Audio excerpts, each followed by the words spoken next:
up, guys? Bart here with Joey, one of the top powerlifting coaches in the nation, has coached multiple champs, gold medal, has an 1,800 total on the platform himself. 1,800 plus.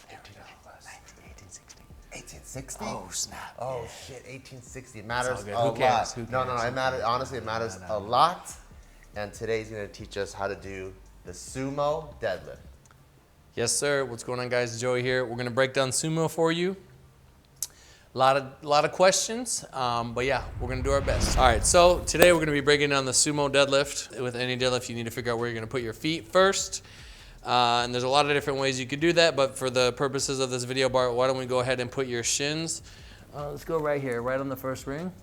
That's actually where I put my shins when I do sumo. There we go, nice and easy. Yep. Boom. Okay, so Bart is super insanely advanced and elite, so his finally, the angle of his toes is already pretty good. But essentially what you want to do here is you want to place your feet in a position that's going to allow you to get, like, you want good floor speed, you want good balance, and you don't want to be like giving up floor speed for lockout or lockout for floor speed based on going too wide or too narrow. Trying to find that perfect balance. Yes, so the more narrow you are, you're going to have more balance. Also, the more straight your toes are going to be. The wider you go, I would say it more depends on your toe position, but I mean, it'd be very awkward to have a super wide stance with your toes perfectly straight. There are some, very few, That's weird. Yeah, you want to angle them out a little bit. You don't want to start with the bar too close to you. You want it to be, you know, right over, I would say, the ball of your foot or like the knuckle of your big toe, if you want to imagine that. That's going to naturally put things in line. When you go down and grab the bar, you know, keeping the bar in line with your armpit, you know, straight down. That's what you kind of want to look for. So now that we have our feet set up, Bart, go ahead and put your hands in the same position that we did when we were doing conventional. Yeah, that works right there. Okay, so from here, remember to get long. So you're gonna, yes, you're externally rotating your arms if you need that cue, right? He's got his hands positioned right, and then he's going to, I'm gonna kind of like have him do it, and then we're gonna break it down as he goes. So you're gonna breathe in, apply some tension into the bar, right? We're gonna pull some slack at this point. Drop your hips down into position while getting your chest up, thinking to get long, look straight, and then you're gonna stand straight up. Okay, right? Remember to get your shoulders back behind the bar, lean back a little bit more. There you go, okay, come back down. Now, there's a lot of stuff you wanna consider with sumo. That's just like the general overview. Me personally, the way I like to coach it is you wanna, okay, so from here, Bart, think to get long again. Now, force your knees out. I want you to try to force your knees out exactly. By him doing that, now relax. Do that one, okay, so do it again. Force your knees out. Now by doing that, he's bringing his hips closer to the bar, which is gonna further just make his leverage better. He's gonna be able to get the bar off the ground. Like, your power is coming from this joint right here, right? So the closer that you can bring this to this, whether it be, you know, horizontally or vertically, that's why if you guys look at some people that have super high hip placement when they deadlift, you know, however you do it, you just need to get your hips closer to the bar. Forcing your knees out is going to help you do that, right? So let's go one more time. Put your hands on the bar, right? You're going to, yes, get long, force your knees out, chest up, look straight, stand up, right? Boom. Okay, so another dimension to this, Bar, I want you to put the bar down, and I want you to just like angle your feet out even more, like turn them out even more, like a little bit more. And let's go a little bit wider. I know you're in socks, I don't want you to slip. Let's go a little bit wider. Okay, so by him doing this, he's giving up some balance to bring his hips even closer to the bar and reducing his range of motion even further, right? The more you do this, you have to understand you're giving up something to gain something. It's not necessarily that you should do it. I had one of my lifters ask me, hey, Joey, should I go wider? Should I max my stance? And I said, no, you have amazing floor speed. You know, you're compromising that and your balance by doing this. Let's go ahead and, you know, stick to what we have. Not everyone should do this, okay? It really depends. With sumo, you're gonna have to, it's super confusing because there's a lot of different foot positions you can have. Some people absolutely should. Let's say you're super tall and you have really long legs. You're probably gonna wanna put your feet all the way out to the plates. You gotta be careful not to smash your toes. But, you know, again, it's going to depend on the person. It's a very individualized thing. And we've also seen some lifters with super strong kind of like frog stance sumo deadlifts. Let's go ahead and try that. Let's go So put your hands on the bar and then like bring your legs in, your shins right next to your hands. Yeah, like there you go. So now, you know, this may also be a form of deadlift that you enjoy and that feels good for you and that you have a lot of, you know, you could generate a lot of torque. Didn't Ed Cohn used to deadlift like this? He did in his conventional. One of the greatest of all time. One of the greatest of all time. Now, there's a couple other things, you know, that go into it as well. You need to have a core that's nice and tight and locked in, you know, that way. So like, let's say your legs have good leverage. Boom, you lock out, but now you're hunched over like this. Now you have to fight your body to kind of finish. So it really depends. Again, the deadlift is one of the lifts where it's a big percentage of your total, right?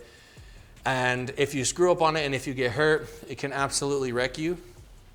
Like if you screw up your bench, you can kind of still compete, whatever, but because your total is going to be kind of intact.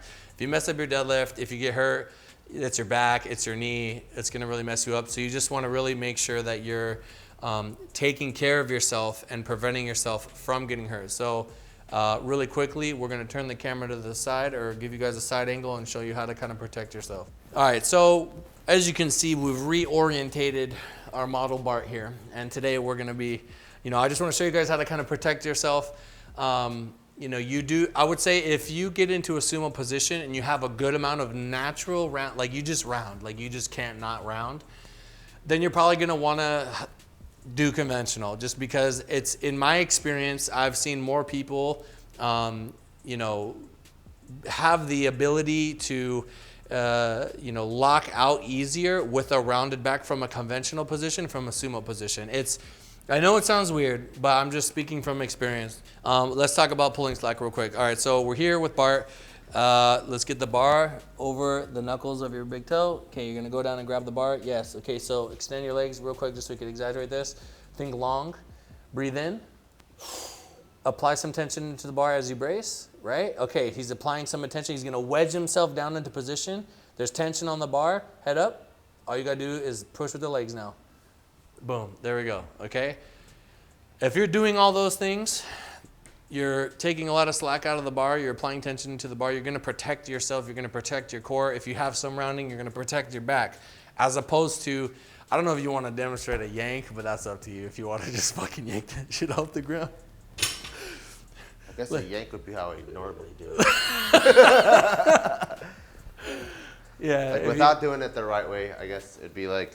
Yeah, yeah, exactly. So when you do that, you know, if you're putting a lot of pressure on your back out of nowhere, you're not preloading your body. Like the whole thing is we want to protect this area. So why not put tension all over his body, his legs as well, right? And then break the ground as opposed to just yank. You know what I'm saying? Like you don't want to just go 0 to 100. Think of it like 0, 10, 20, 30, 40, 50, 60, 70, 80, and then you push with your legs as opposed to just 0, 100, go.